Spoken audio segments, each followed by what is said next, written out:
Hi there and welcome to the NewsBlast. It's official, No Man's Sky has been delayed. This actually started out as a rumour earlier in the week, thanks by the way to Syrian Gaming for this footage. A couple of tech sites heard from a source in GameStop that employees of GameStop were instructed to cover up release dates, originally due out for release of course on the 21st of June.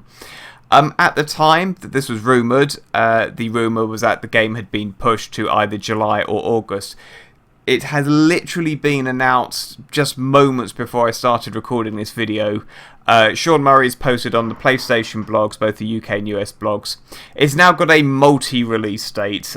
Basically the 9th of August if you're in the US, the 10th of August if you're in Europe, and the 12th of August if you're in the UK, because Sony apparently really fucking hates the UK.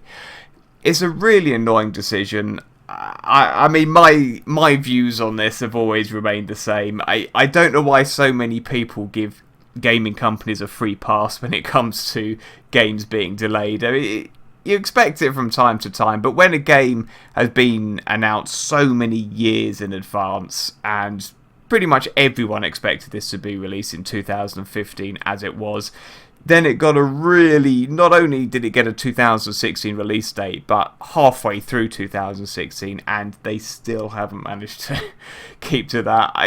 You have to start to wonder whether it's just bad project management. I don't know. Maybe I'm just being incredibly harsh. You don't really see it in any other industry than gaming, and you certainly don't see people sticking up for it in other industries. But anyway, that's my controversial view. I'm sure there'll be plenty of you downvoting me for saying it and telling me I'm a dick in comments. Go for it.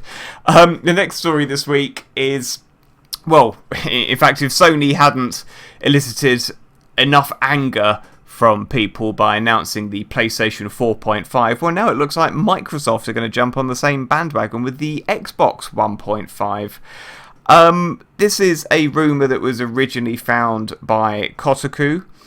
They have basically... The rumour states that Microsoft will announce, probably at E3, that there will be a smaller, cheaper Xbox released by the end of the year that will have a larger hard disk drive. So basically, if you're thinking, like a PlayStation Slim and Light, it's that kind of thing. However, and here's where it gets interesting, June next year is what's been codenamed the Scorpio. Now, this is going to be an Xbox One that will have an upgraded GPU, and the purpose of the GPU will apparently be to properly support Oculus Rift titles. Now, you remember that Microsoft kind of, again, themselves jumped onto another bandwagon, that being the VR bandwagon, but in a sort of really limited and unsatisfactory way. So whereas PlayStation had the PlayStation VR, the PC has the Oculus Rift and HTC Vive, Microsoft sort of cut a deal with Oculus that basically means you can play Xbox One games on a virtual screen with an Oculus Rift if you've got it connected to a PC. It's a really weird deal. The Scorpio rumours do suggest actually that Microsoft are upgrading the GPU so that you can actually play virtual reality games on the Xbox One. That's a really massive turnaround from Microsoft if that's true. The console will also, again, rumoured to be backwards compatible, just like the PlayStation 4 Neo. And apparently is going to be upgradable every couple of years. Now, I'm not really sure what they mean by this. So they mean that you can open it up and switch around the components? If so, doesn't that mean that the Xbox is going to become rather like a PC? Or even more like a PC, should I say. In which case, why don't you just stick with your PC to begin with? But anyway, again, I'm not a fan of the whole 0.5 upgrade thing. I really hope this isn't going to become a regular thing in every console cycle.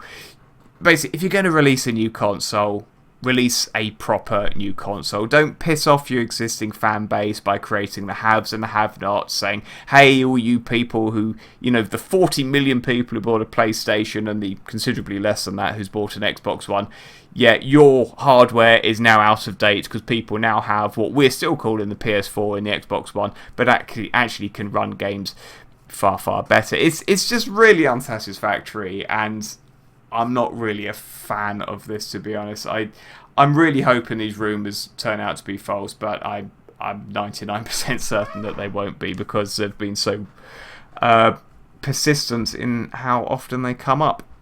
Anyway, let's go up to the first of our review roundups of the week, which is Overwatch. This has been a long time coming.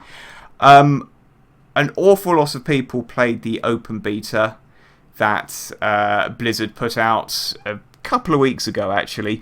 And what was good about the open beta is that Blizzard actually included pretty much all of the content that they then ended up offering in the final game. It's got 90% in terms of critic averages on Metacritic. Only 67% though in terms of user rating averages. Let's have a look at the scores. These are all out of 10, by the way, unless I say otherwise. Destructoid, 10 out of 10. PlayStation Lifestyle, 10 out of 10. Attack of the Fanboy, 4.5 out of 5. The Escapist, 5 out of 5.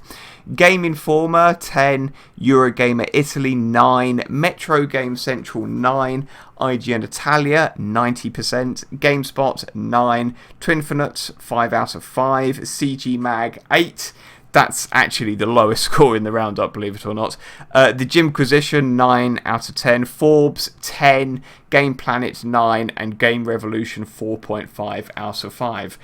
Yes, this game is doing very well in terms of review scores. You can kind of view it, I suppose, as an unofficial updating of Team Fortress 2. Pretty much all of the reviews have said, I played the open beta myself. I didn't buy the final game for reasons I'll touch upon in a moment. But basically, on playing the beta, it was pretty apparent that Blizzard played Team Fortress 2, thought, wow, this hasn't been updated in a while. Let's do that and charge 40 quid for it. Great characters, a good diversity of playstyles, a really pleasing art style, well-designed maps. I mean, all of this praise that's coming from the reviews is actually borne out from the beta. This is actually me playing in the beta on screen now, actually. Intuitive gameplay, really easy to work out what's what and what you're supposed to be doing. However, there are criticisms. It is online multiplayer only. There's no campaign mode, no single player mode really. Some reviewers have said that there is too little content for a full price release, and indeed it needs more play modes. One of the reviews said it was friendly. I'm not really sure what they mean by that, actually. A friendly online experience. I mean, when I was playing the game, I mean, yes, I believe they sort of obfuscate the kill-death ratio to try and make everyone feel good about their performance. But I don't know, I found, just like with every other online game, you have rounds where you play well and feel good about it, and then you have rounds where you get trounced and feel shitty about it. So I don't really get what the whole friendly thing is there. Oh look, I got the play of the game there. not a brag or anything.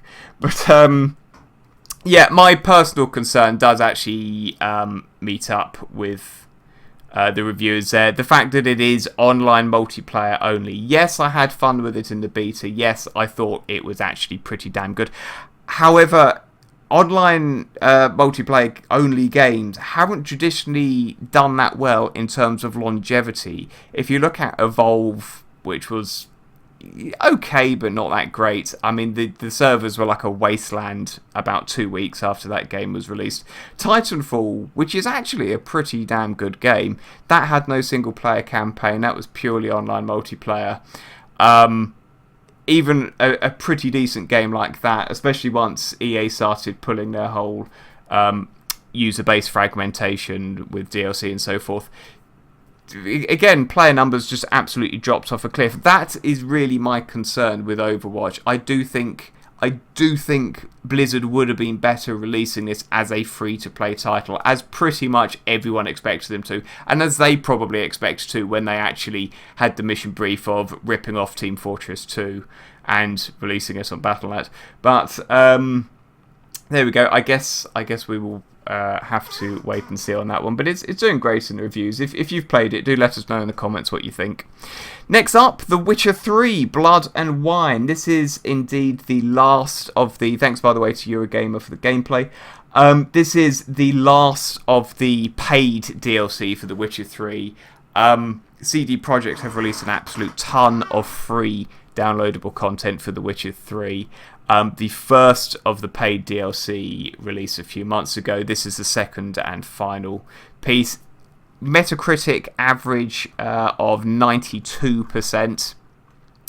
Again, these scores are out of 100 unless I specify otherwise, or out of 10 rather.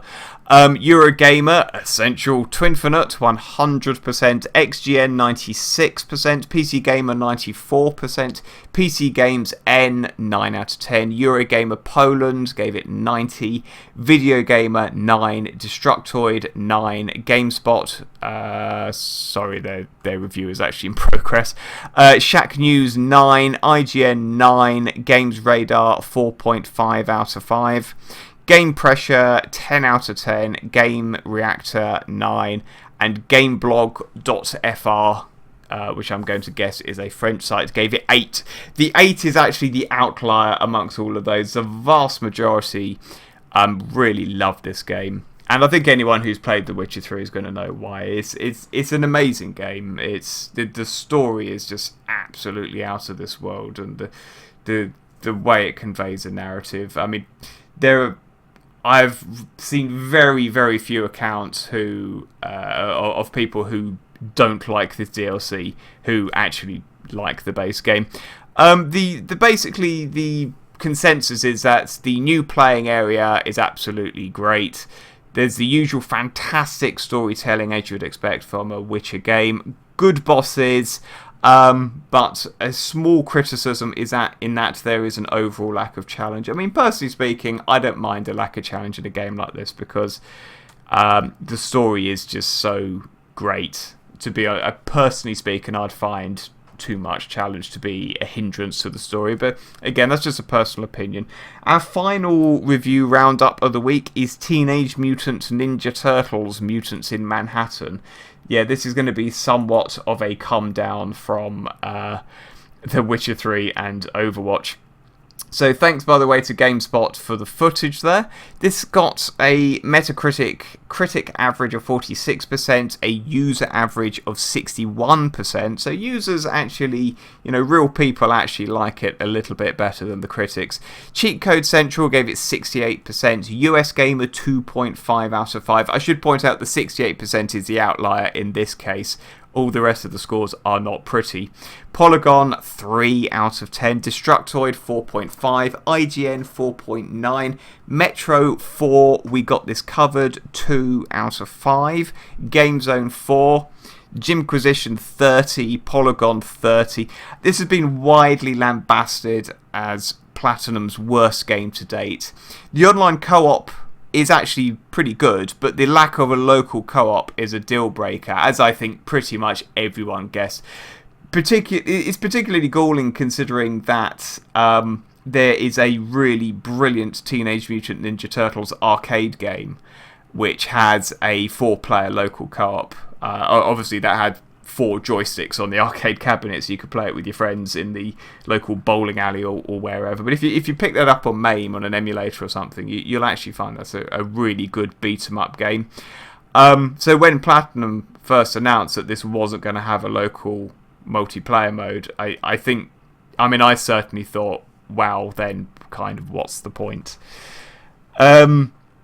It's repetitive, according to the reviews. It's boring, mindless button mashing. It's short, just like Transformers Devastation, but Transformers Devastation had much better gameplay.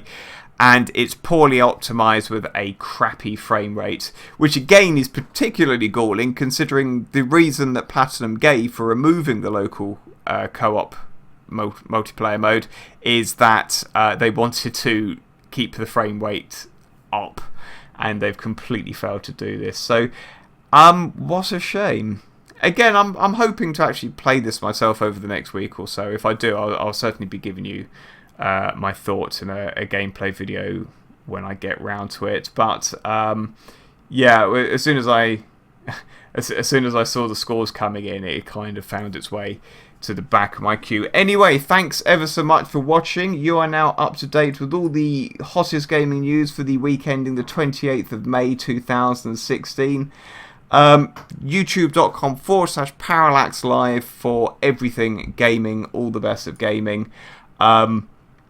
Do leave a comment in the below if you agree or disagree with anything I say, and thanks ever so much for watching.